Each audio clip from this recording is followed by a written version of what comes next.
Азыркы бийликке эмнеге каршы чыгуудасыз дегенде, эгерде өткөндө айттым, азыркы бийликке сен макул болсоң деп Бишкектеги жыйында, мен макул эмесмин деген кыймылга оппозицияга чык, мен макулмун деп дедим.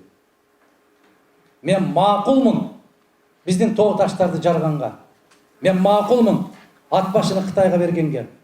Мен макулмун балдарымды акча төлөп окутканга. Мен макулмун бирөө өлтүрүп кетсе кунун төлөп берсе соттолбогонго. Мен макулмун келиним төрөт үйүнө барып калса акча берип төрөткөнгө. Мен макулмун дарыгерге акча бермейинче дарылабай эле койсун десеңер, мен макулмун деген кыймылды түзгүлө дагы Мадумаровго оппозицияга чыккыла. Кандай дейсиңер? Мына эки сөздүн башын бириктире албаган депутаттар, эки сөздүн башын бириктире албаган өлкө башчы, эки сөздүн башын бириктире албаган өкмөтүң бизди, сизди канааттандырып атса, колдоп чыккыла, эч ким кой дебейт. Ушулар туура кылып атат дегиле.